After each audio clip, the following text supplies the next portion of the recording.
dad la dulmay baan kaga yimid jeelka dad dhibanayaalan kaga yimid jeelka dad aan cod lahayn baan kaga yimid jeelka dad muxuu ahaayey lagu dulmay si un loo dulmay sharci loo muxuu adeegsaday shaar dawladeed loo adeegsaday shaar dhaqaale loo adeegsaday magac loo adeegsaday saaxiibo badan oo ku jira qolaalkii aan ka yimi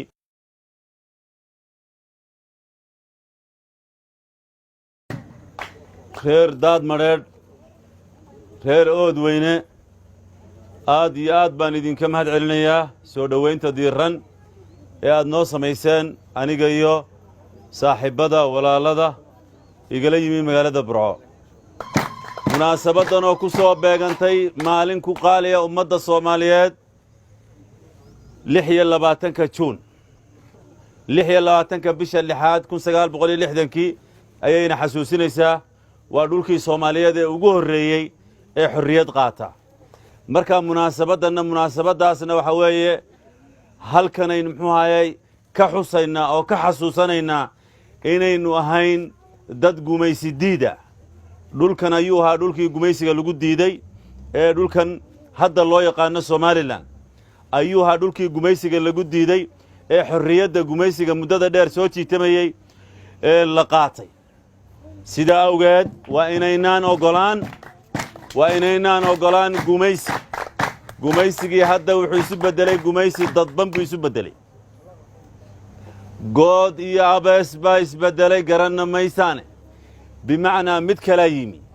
waxa weeye gumaysiga waa inaynu diidnaa munaasabadani waxa weeye 26 juun inaynu nidhaahno maaha laakiin gumaysi kasta waa inaynu diidnaa gumaysi kasta oo imika aan toos hayn waa inaynu diidnaa mid dhinaca waxbarashada inaga soo galaya waa inaynu diidnaa mid xagga dhaqanka inaga soo galaya waa inaynu diidnaa mid xagga siyaasadda inaga soo galaya waa inaynu diidnaa si aan toos hayn baa la isu gumaystaa gumaysiga waa inaynu diidnaa awoowayaasheen dhulkan bay inoo ilaaliyeen ilaalinta ay ilaaliyeen ayaynu maanta ku joognaa xoraynta ay ka xoreeyeen gumaystihii ayaynu maanta si nabada ku joognaa taa ha la ogaado awoowayaasheen bay ahaayeen dadkii maxaa xornimada keenay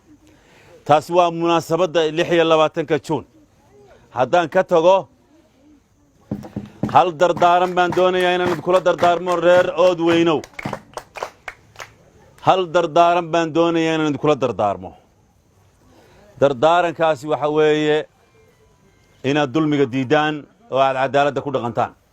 dulmiga ha ogolaanina waxa weeye meel kastoo la iska soo galay waxa weeye waa dulmi dhibaatada ugu badan ee muxuu ahaayay ay ka cabanayaan maxaabiistii aan ka yimi jeelka kaga yimi waxa weeye waa dulmi dad la dulmay baan kaga yimi jeelka dad dhibanayaalan kaga yimi jeelka dad aan cod lahayn baan kaga yimi jeelka dad muxuu ahaayay lagu dulmay si un loo dulmay sharci loo muxuu adeegsaday shaar dawladeed loo adeegsaday shaar dhaqaale loo adeegsaday magac loo adeegsaday saaxiibo badan oo ku jira qolaalkii aan ka yimi dad dulman baan ka yimi oo aan doonayo mar kale inaan ka hadlo oo aan si faahfaahsan uga hadlo dad dhibaataysan oo aan cod lahayn haddii anigu aan cod haystay waxaa jiray dad dulman baa jiray dad dhibaataysan baa jiray dad awood loo sheegtay baa jiray oo aydan ogeyn mid qura dulmiga ku dhacay dadka mid qura dulmiga ku dhacay dadkaas waxaad oran lahaydeen ummadan waa loo halaagi lahaa mid qura dadkan soo arkay dulmiga ku dhacay ummadda waa loo halaagi lahaa baad oran lahayd ma ogidin idinku xikmad bay hayd inuu ilaahay geliyo halkaa inaan soo arko oo aan ka warramo waanan ka warrami doonaa biidni illaahi alkariim dadkaasi waa dad cod u baahan dadkaasi waa dad garab u baahan qofkaa la soo qabanayaa eeddaasuu leeyahay baa la odhanayaa dembigaasuu leeyahay waad rumaysanaysaan waxaad odhanaysaa mar hadday maxkamadu xukuntay waa sax ma aha wax kastoo maxkamadu xukuntay ha odhanina waxa weeye waa xaq ma aha xaq maxkamad yaa fadhiya qof kula midaa fadhiya wuu khaldami karaa wuu daalim u noqon karaa waxa weeye waxaan idinkula dardaarmayaa inaad dhexdiinna ka diidaan dulmiga inaad dhexdiinna ka diidaan taasaa dardaarankaasaan idinkula dardaarmaya ha ogolaanina mid ka mida in dhexdiinna laga qabto la soo dulmo adigoo isle adiga kugumay dhicin laakiin maxaa kaa galay taana ha ogolaanina haddaad maanta ogolaatid isaga berri waa adiga haddaad maanta ogolaadid isaga berri waa adiga way kugu soo socotaa waxa weeye adduunka kale waxaa ka jira qof ka mida muwaadin dal ka mida haddii la dulmo waxa weeye muwaadiniinta gobollada kale ayaa u kacaya ninkii George Floyd muxuu ahaayey luqunta lagaga istaagay muxuu ahaayey isagoo le ma neefsan karayo la baktiyey ee la dilay